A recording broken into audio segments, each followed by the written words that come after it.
ابو سفیان کو جب پتا چلا کہ میرے اپنے گھر میں میری بیٹی نے اسلام قبول کر لیا تو ان کو تو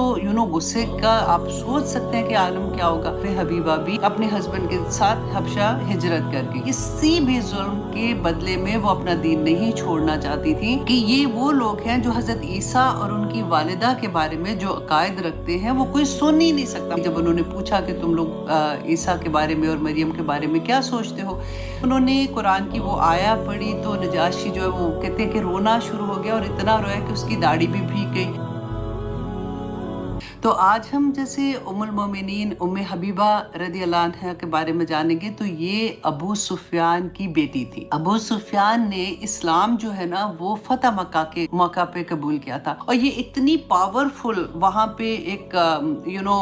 فگر تھا کہ آپ سوچیں کہ ان کی بیٹی نہ صرف اسلام قبول کیا، پھر وہ رسول اللہ صلی اللہ علیہ وسلم کی وائف بھی بنی۔ تو ابو سفیان کو جب پتا چلا کہ میرے اپنے گھر میں میری بیٹی نے اسلام قبول کر لیا تو ان کو تو غصے کا آپ سوچ سکتے ہیں کہ عالم کیا ہوگا، اور انہوں نے پھر ان کے اوپر جو ظلم کرنا شروع کیے کہ کسی طرح سے یہ اس دین سے پھر جائیں، لیکن کسی بھی ظلم کے بدلے میں وہ اپنا دین نہیں چھوڑنا چاہتی تھی۔ حبیبہ بھی اپنے ہسبینڈ کے ساتھ حبشہ ہجرت کر گئی۔ اب وہاں پہ جب وہ پہنچی ہیں تو انہوں نے یہ سوچا کہ چلو ٹھیک ہے، اب اللہ کا شکر ہے کہ ہم لوگ حبشہ میں آ گئے ہیں تو ہم خیر خیریت سے اب یہاں پہ اپنی زندگی گزاریں گے، اسلام کے مطابق جو اللہ سبحانہ تعالیٰ کے احکامات ہیں اس کے مطابق اپنے سکون سے زندگی گزاریں گے۔ لیکن کیا ہوا کہ مشرکین مکہ جو تھے نا، ان کی کاروبار تو تھا، وہ نجاشی کو جانتے بھی تھے، جو ان کے سردار تھے، ان کا آپس میں تو تعلق تھا ہی۔ انہوں نے کیا کہا کہ یہ کیسے ہو سکتا ہے کہ یہ لوگ جا کے وہاں پہ آرام سے زندگی گزارے، تو انہوں نے ایک پورا وفد بنایا اور اس کو بھیجا وہاں پہ کہ جا کے ان کو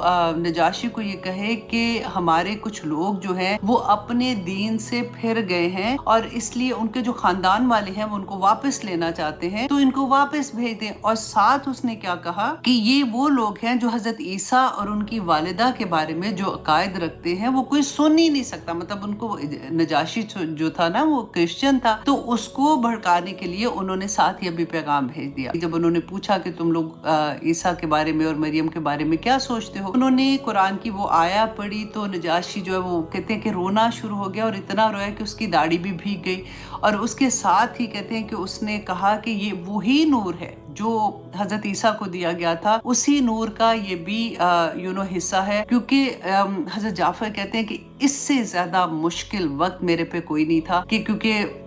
وہاں سے پورا وفد آیا ہوا تھا، اوپر سے نجاشی نے ہمیں بلایا اور دربار میں سارے لوگ تھے اور ان کے سامنے کوسچن ہو رہے ہیں۔ آپ سوچیں، کہتے ہمیں یہ تھا کہ اگر کوئی ایسی بات ہوئی اور نجاشی نے ان کی بات مان لی تو اس کے بعد ہمارا کیا ہوگا۔ آپ سوچیں کہ کبھی کہ یہ اگر واپس جاتے تو ان لوگوں کا کیا حال ہوتا۔ تو یہ ام حبیبہ کہتی ہیں کہ اس کے بعد ہم اتنے خوش ہو گئے اور ہم نے سوچا کہ چلو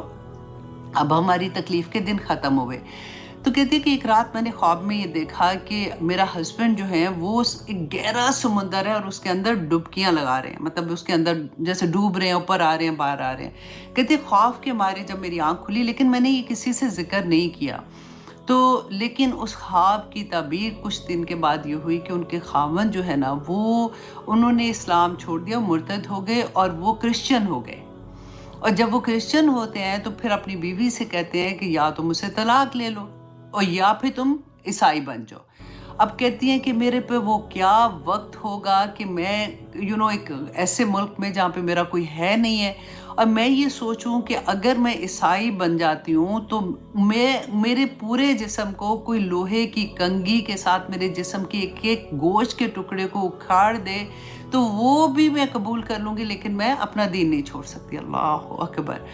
اچھا، سیکنڈ انہوں نے کہا کہ اگر میں سیکنڈ چوائس کیا لیتی ہوں کہ اگر میں